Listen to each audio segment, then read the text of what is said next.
اگر آج بھی ہو ابراہیم سا ایمان پیدا، آگ کر سکتی ہے انداز گلستان پیدا۔ آج بھی آگ باغ بن جائے گی، ایمان وہ چاہیے۔ اے میرے پیارے اسلامی بھائیوں، خودداری اپنانی ہے۔ اب آخر میں اس شخصیت کا واقعہ سن لو جن سے ہم سب بڑا پیار کرتے ہیں، بریلی کے تاجدار امام عشق و محبت اعلی حضرت رحمت اللہ تعالی علیہ۔ آپ کی بارگاہ میں ایک شخص آیا، حاضر ہوا، مرید تھا، مٹھائی کا تحفہ پیش کیا، سلام کیا اور مٹھائی کا تحفہ پیش کیا۔ حضرت نے فرمایا بتاؤ کچھ اور ضرورت ہے؟ نہیں، بس حضور آپ کے دیدار کے لیے آئے۔ آپ نے مٹھائی کا ڈبہ گھر میں بھجوا دیا اور کسی چیز کی حاجت کا نہیں۔ تھوڑی دیر گزر گئی، کہتا حضور ایک تعویذ چاہیے۔ آپ نے تعویذ لکھ کر دیا اور اپنے بچے جو خادم تھا گھر سے جا کے وہ مٹھائی کا ڈبہ لے آؤ۔ ڈبہ واپس آیا، تعویذ بھی دیا، مٹھائی کا ڈبہ بھی دیا اور فرمایا ہمارے یہاں تعویذ بکتا نہیں ہے۔ مٹھائی دے کر تعویذ لینے آئے ہو، پھر مٹھائی لے لو اور تعویذ بھی لے لو۔ کیسی خودداری ہے! اور آج مجھے اور آپ کو کوئی بیان پر بلائے، تلاوت پر بلائے، کسی تقریب میں بلائے اور تحفہ نہ دے، تو اپنے دل کی کیفیت چیک کریں یار، بڑے کنجوس لوگ ہیں، علماء کی خدمت ہی نہیں کرتے، بلاتے ہی نہیں ہیں۔ غور کریں پھر مقصد کیا تھا آپ کا؟ بیان کرنا، نعت پڑھنا، تلاوت کرنا، یہ کس لیے گئے تھے؟ قرآن پڑھنا اس لیے گئے تھے کہ دنیا کی کوئی چیز ملے؟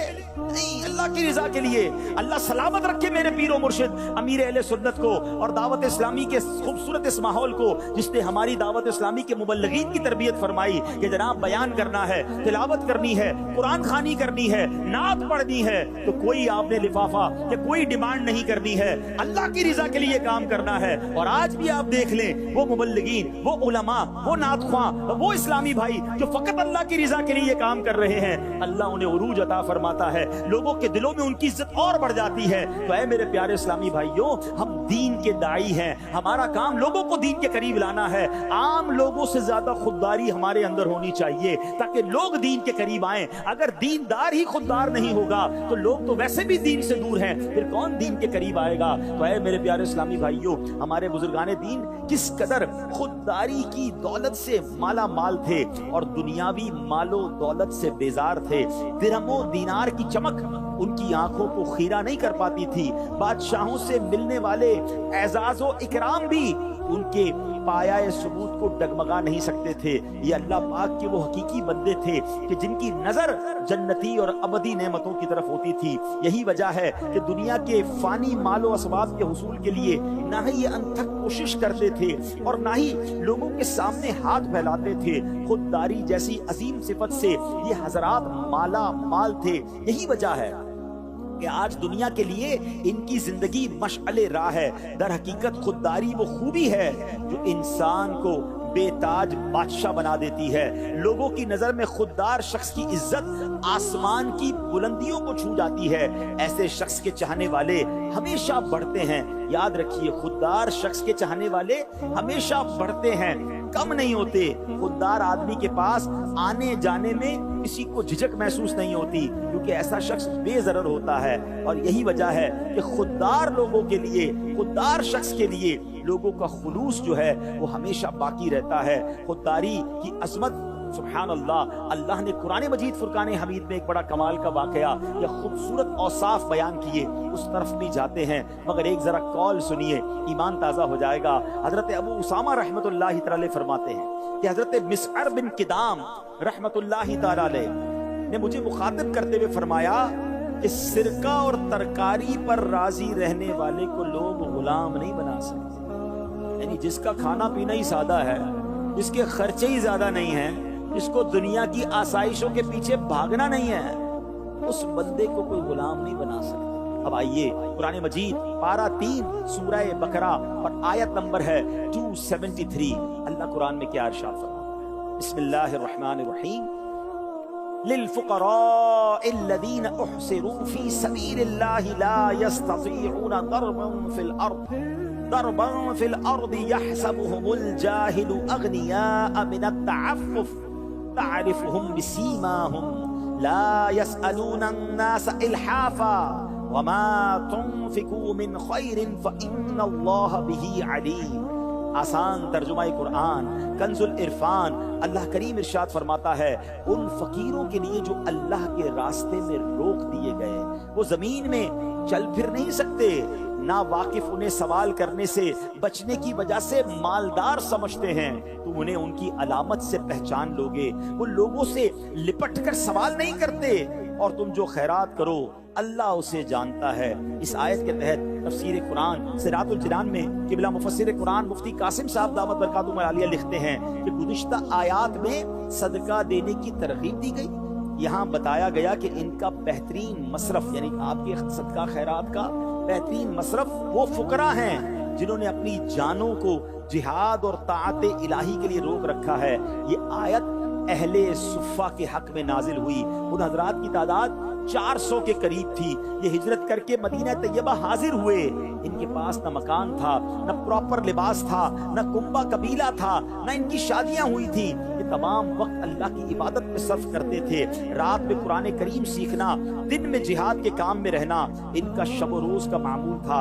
انہی حضرات کی صف میں وہ مشائخ، علماء، طلباء اور خادمین بھی داخل ہیں کہ جو دینی کاموں میں مشغولیت کی وجہ سے کمانے کی فرصت نہیں پاتے، یہ لوگ اپنی عزت و وقار اور مروت کی وجہ سے لوگوں سے سوال بھی نہیں کر پاتے اور اپنے فقر کو چھپانے کی بھی کوشش کرتے ہیں۔ لوگ اس وجہ سے سمجھ رہے ہوتے ہیں کہ ان کا تو گزارا بڑا اچھا ہو رہا ہے، یہ سوال تو نہیں کر رہے، مگر یہ خوددار ہوتے ہیں۔ حقیقت حال اس کے برعکس ہوتی ہے۔ اگر کچھ غور سے دیکھا جائے تو ان لوگوں کی زندگی کا مشقت سے بھرپور ہونا یہ تو کرائم سے ثابت ہے۔ ہم نے اصحاب صفہ کی بات کی، اے میرے پیارے اسلامی بھائیوں، وہ واقعہ آپ نے کئی بار سنا ہوگا، اس کا ایک پہلو تو نبی پاک کا معجزہ ہے کہ جب حضرت ابو ہریرہ رضی اللہ عنہ کہتے ہیں میں بھوک سے بے حال تھا، میرا پیٹ کمر کے ساتھ لگ گیا تھا اور ایسی کیفیت تھی کہ کبھی کبھی تو مجھے غشی آ جاتی، مجھے غلطگی طاری ہو جاتی، اتنی بھوک تھی۔ مگر اب وہ واقعہ تو ہے کہ نبی پاک کی بارگاہ میں گئے اور پیارے آقا نے دودھ کا پیالہ پیش کیا،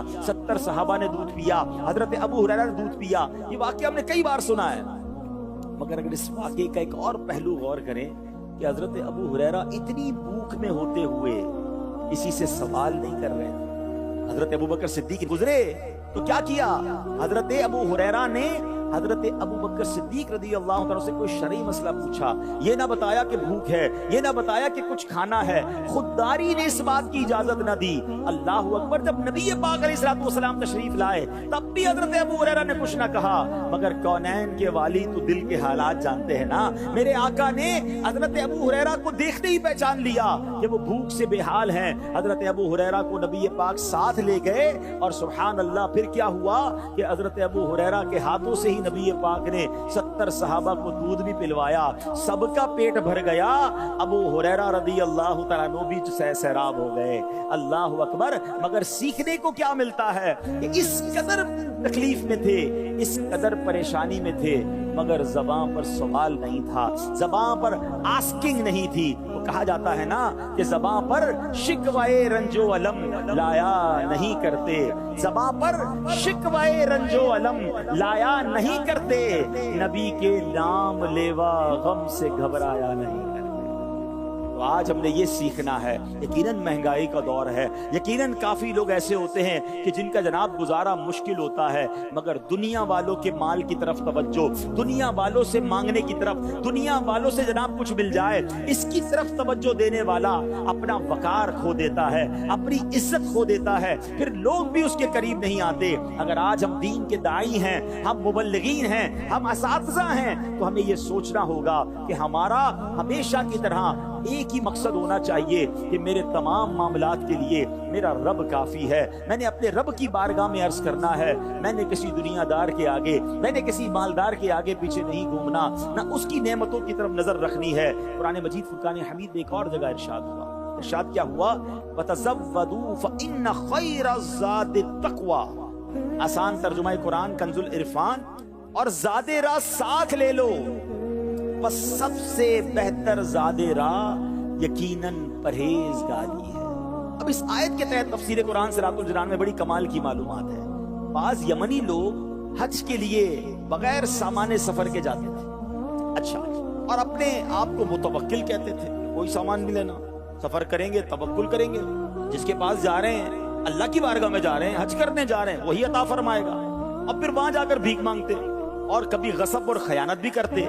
تو ان کے بارے میں یہ آیت نازل ہوئی اور حکم ہوا کہ سفر کا سامان ساتھ لے کر جاؤ, دوسروں پر بوجھ نہ ڈالو, سوال نہ کرو کہ یہ تمام چیزیں تقویٰ اور توکل کے خلاف ہیں, اور تقویٰ بہترین زاد راہ ہے. یہ بھی سمجھا دیا گیا کہ دنیاوی سفر کے لیے سامان سفر ضروری ہے, ایسے ہی سفر آخرت کے لیے پرہیزگاری تقویٰ کا سامان لازم ہے.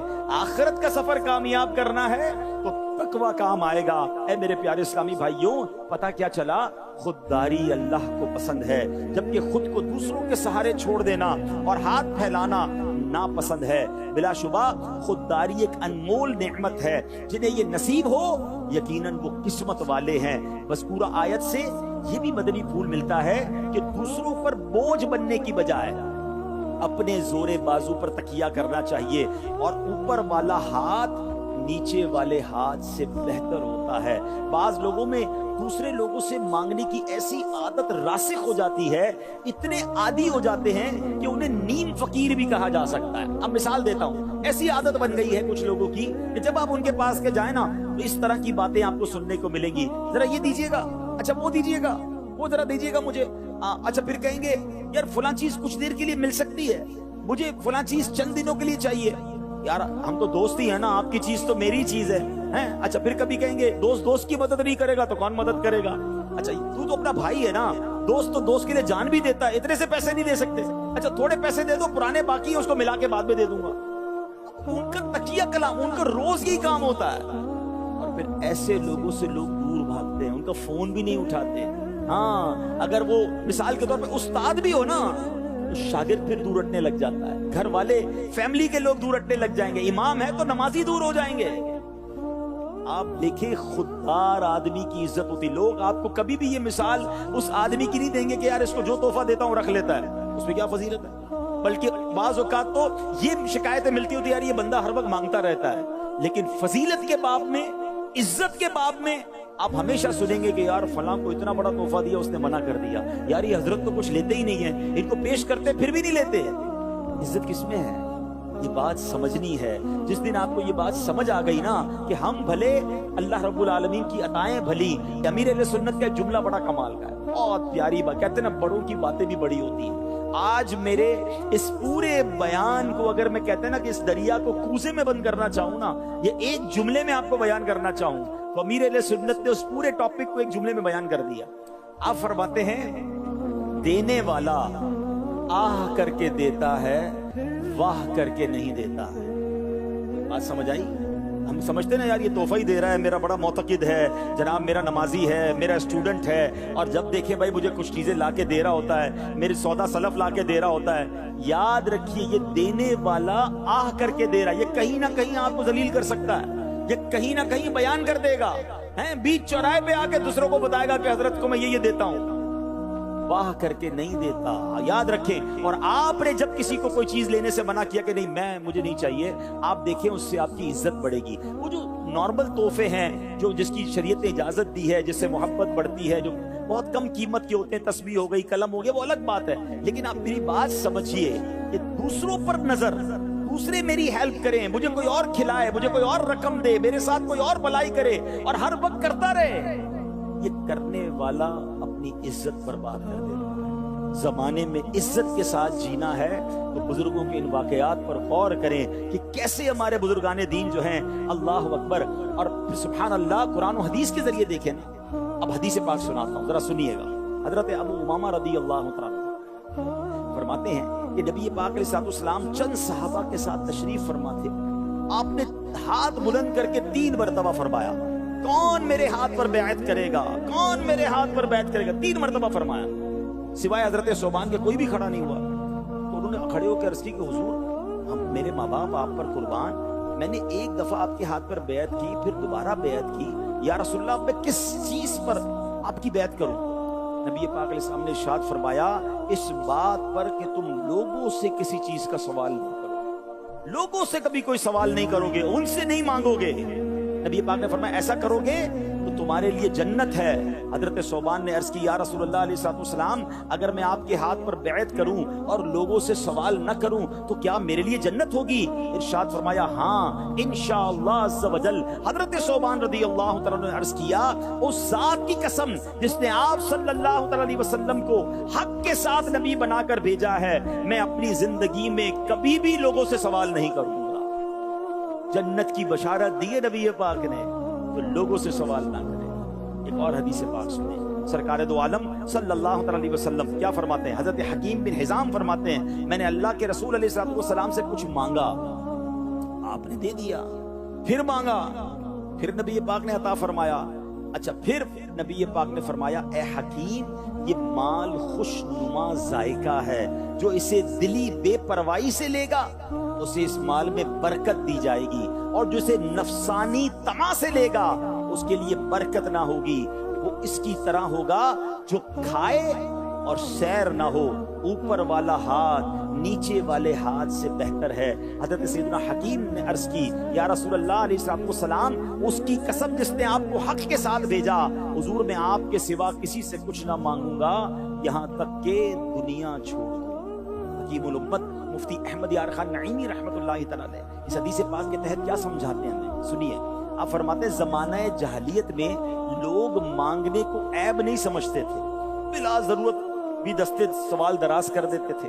نو مسلم اسی عادت کے مطابق اولاً مانگتے تھے، نبی کریم علیہ السلام اکثر انہیں دے کر پھر سوال سے منع کرتے تھے۔